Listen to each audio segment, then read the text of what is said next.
Squaresteaders, where have you been? Alright, so that's all on us. We've been gone for a little while off of the old YouTube, and in return for us being absent, we're just going to give you a farm tour today. What do you think? Let's do it. So, we're going to start here in the garden. Now, we are not good gardeners. You've heard us say it over and over and over. But I tell you what, this has been the best gardening year that we have probably ever have, and that's probably because we are doing so many different things. We're doing roost out and hugelkultur raised beds. We've got our black landscape fabric down for our tomatoes, and we've got all sorts of, we've even got back to Eden stuff going on. We've got all sorts of different planting methods going on here, and it is working out fantastically. So let's look at these tomatoes. We have got line and line and line of tomatoes, and 95% of all these tomatoes plants are full of tomatoes. I mean, they're just chock full. Now, none of them are turning red, all right, but all these plants, all of them have tons of tomatoes on them. Our potatoes, this roost stout thing over here, the potatoes, they're doing okay. We kind of neglected them and probably need to put more hay on them. All of that has kind of gone away. And then we've got our beets in here, our peppers are, if you follow us on Instagram, you know that our peppers are just doing fantastically. Look at this guy. Look at this guy over here. Boom. See that guy? That thing is beautiful. How purple can a purple bell pepper get? We've got beautiful gypsy sweet peppers. We've got some Mad Hatters coming in. We've got all sorts. We got hot banana peppers. We've got regular banana peppers. Fantastic. We've harvested a lot of cabbage. Lots of cabbage. The sweet chard or Swiss chard is coming up, and we're about to harvest it. That'll be our first time ever. We've got some more cabbage that we've harvested, along with some Brussels sprouts. I don't know if the Brussels sprouts are going to do any good. We kind of crammed them in there, probably a little too close. Look at this. What is this bed? This bed is completely by accident, and they are flowering. This is nothing but volunteer Roma tomatoes. We just threw a lot of our scraps in here over the winter and everything, and next thing you know, this thing is just overloaded with Roma tomatoes. So that's pretty crazy. Speaking of volunteers, these are all volunteers. I don't even know how they ended up in this bed, but these watermelons here, look at this guy. We've already got one watermelon. Decent size. These may be sugar babies, just little personal watermelons, I'm not sure. But I'm about to harvest all of the Swiss chard and then pull all this up into the bed, let it ground cover so it doesn't, I don't have to weed it anymore.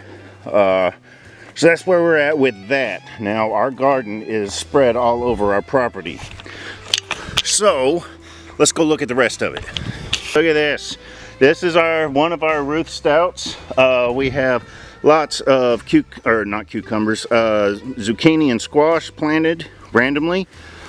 We have some weeds, that's for sure. But we also have beans in here. We have bush beans popping up all over the place. Boy, we gotta weed this thing. Sorry, probably should have cleaned up this mess before I filmed it.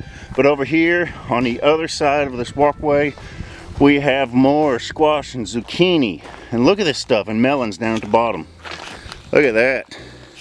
Fantastic. Everything is doing great. Like I said, the good thing about Roost Stout is it doesn't pop up a whole lot of weeds, and so the downfall is you kind of get lazy and don't weed at all. So I need to get in there and get some of this stuff. It's not horrible, but because most of this stuff is squash and zucchini, but we definitely have some things we need to clear up. So enough of that little area. So this area is what we call our salad garden. Is that the same as a potager, or I don't know. It doesn't matter. I don't even know what a potager is. But anyway, we've got strawberries and lettuce. We've already harvested most of our lettuce and spinach, and we got some tomatoes and cucumbers and garlic and onions. We'll go over that right now. We have our strawberries, and with the strawberries you see that we have all these eggshells on here. This is the only garden that is not surrounded by chickens to eliminate a lot of pests. So Jesse has waged war on the slugs. They're eating our strawberries. Of course, that may have something to do with we got ripe strawberries here and we're not even picking them yet. But anyway, we have a little bit of arugula left, and that's about all there is on this side. Now on this side we have some cuttings of tomatoes. I know that may sound a little weird. I will explain that here in just a minute. Please disregard all the weeds. Like I mentioned earlier, roof stout kind of makes you lazy when you get used to not having to weed. So they are getting away from us, especially in the garlic bed. Garlic bed is overrun. But anyway, there are garlic here. We got some little baby new tomatoes that we just put in the ground. And then we've got these tomato plants, these big old, man, these things are like 5 foot tall. Big old tomato plants. Let's go over those real quick. We got these from Jessica over at Roots and Refuge, and the one on the left is a, let me look at that again, I forget what they are. Alright, there we have it. This one on the left here is a pineapple tomato. Put that in the ground. And then the one here in the middle is, can you read that? Because I can't. Mariglobe Supreme. Alright. And then over here, this other one is called a Malachite box tomato. Hope you can see that. I can't even see the screen on my camera. Anyway, those are from Jessica's stock. And if you know anything about Roots and Refuge and Jessica, she's kind of like the queen of tomatoes. So we were very happy to get a hold of some of those from her. Now let's talk about what these little tomatoes are.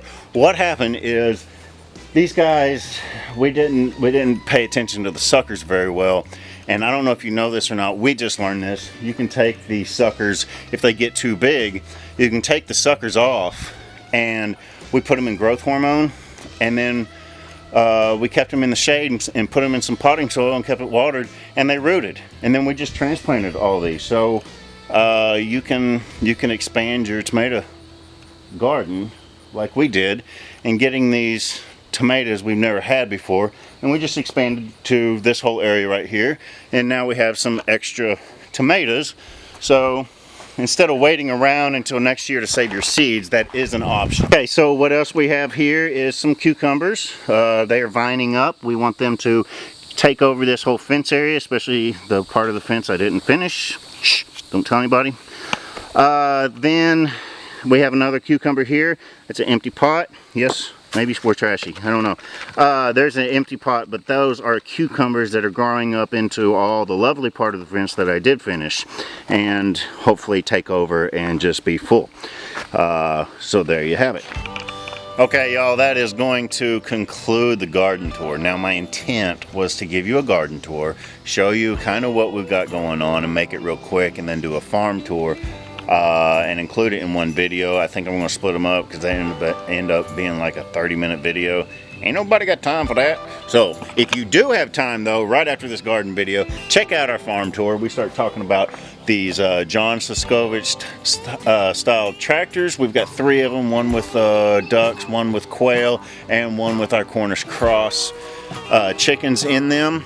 We talk about the big developments that are happening on the farm, why we've been absent from YouTube, and all of that. So make sure you check out that next video.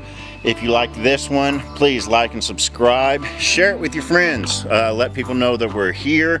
And until next time, we'll see you.